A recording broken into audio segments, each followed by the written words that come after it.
तर कोणच कोणाला बोलू शकणार नाही, कोणच आमच्या विरोधात नाही, सगळं काही अलबेल चाललंय. अशा दृष्टिकोनातून आमच्यासारखे लोक मस्तवल्याशिवाय या ठिकाणी राहणार नाहीत. आता विनायकराव पाटलाच्या गावावर दावडा घालायचंय मला. दर्पण दिनाच्या निमित्ताने माजी मंत्री विनायकराव पाटील आणि विद्यमान सहकार मंत्री नामदार बाबासाहेब पाटील एका मंचावर आल्यानंतर लोकशाहीवर बोलताना दोघांनीही एकमेकांचा हळूच शाब्दिक चिमटा काढलाय.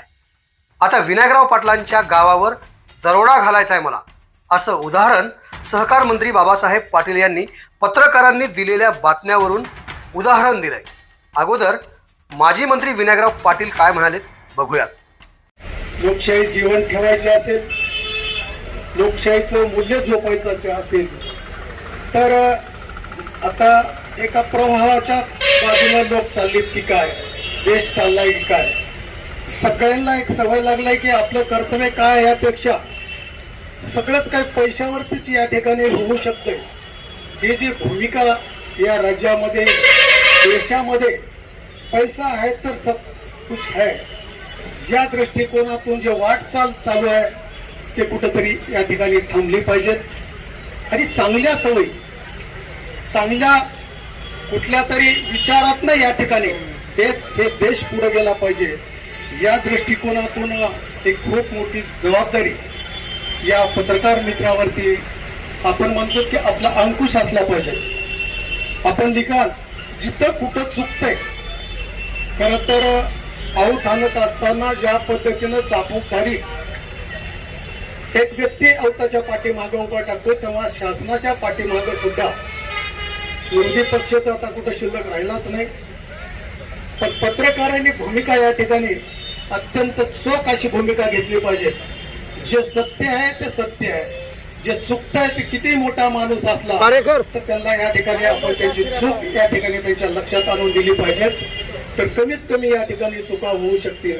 नाहीतर तोंडाकडे बघून जर लिहिण्याचं आपण काम केलं तर कोणच कोणाला बोलू शकणार नाही, कोणच आमच्या विरोधात नाही, सगळं काही अलबेल चाललंय.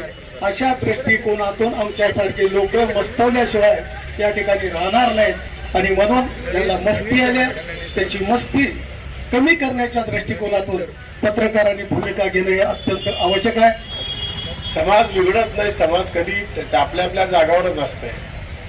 काम करणाऱ्यांनी आपल्याला काम करत असताना भान ठेवून काम करायला पाहिजे. आपल्यावर जी जबाबदारी दिलेली आहे, माझ्यावर काय जबाबदारी आहे त्याचं भान ठेवून मी काम करत असताना चुका होत असतात. मनुष्य हा चुकीचा पुतळा आहे, पण त्याला सुधारण्याची संधी आपल्याला वर्तमानपत्राच्या माध्यमातून किंवा इलेक्ट्रॉनिक मीडियाच्या माध्यमातून होत असते. लोकसभेमध्ये देखील अशा प्रकारचे भाषणं झालेले असतात. देशाच्या पंतप्रधानांनी भाषण करत असताना एखादी शब्द गेला असाल, पार्लमेंटरी शब्द गेला असेल तर ते लगेच सॉरी म्हणतात आणि ते मग सभागृह चालू होत असतात. म्हणून केवळ एखाद्या शब्दामुळे जर सगळे त्याचं करिअर बिघडत असेल तर चुकीचं असं आहे, मी म्हणणाऱ्यापैकी नाही आहे. म्हणून चूक होणार नाही याची खबरदारी आपण घ्यायला पाहिजे. आणि जे आपल्याला काम दिलं, काम कोणतंच खराब नाही, कोणतीच वेळ वाईट नाही आणि कुणाच्या घरात जन्माला ते देखील वाईट नाही. तुम्ही किती मन लावून काम करता, कर्म करता त्याच्यावर महत्वाचं काम ठरलं जातं. लोकशाही, राज्यकर्ते आणि पत्रकार हे दोघं हातात हात घालून जर काम केलं तर निश्चितपणे राज्याचा विकास होत असतोय. अशा प्रकारची भावना या ठिकाणी व्यक्त करतो.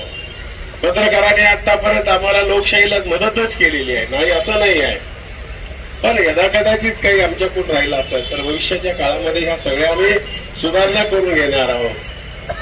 तुम्ही सगळ्यांनी आतापर्यंत सहकार्य केलेलंच आहे, भविष्याच्या काळात देखील तुमच्याकडून अपेक्षा आहे. लोकशाही कधीही बिघडू शकत नाही, कोणाकडे ताकद नाही. आपला दृष्टिकोन कसा आहे त्याच्यावर अवलंबून आहे. महाभारतामध्ये कृष्णाने गोष्टी सांगितलेल्या आहेत. दुर्योधनाला सांगितले की शहाणे 5 माणसं घेऊन ये किंवा एक माणूस आण, त्याला सापडला नाही, ते मला माणूसच सापडला गेला. अर्जुनालाही सांगितलं तू खराब माणूस घेऊन ये, ते मला माणसं समाजात सगळेच चांगले. माणसानं आपली दृष्टी जशी असेल कसा समाज दिसत असते.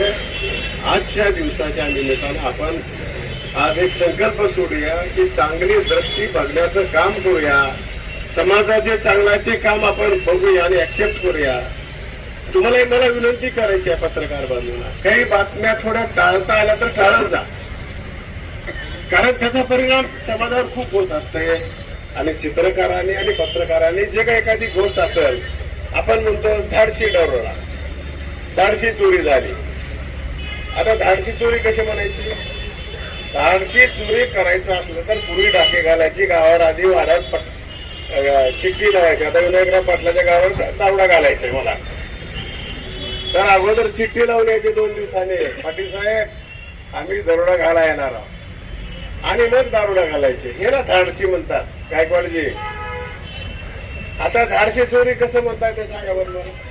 धाडशी चोरी त्याला इंटिमेशन देऊन जर चोरी केली तर ते धाडशी चोरी होत असते.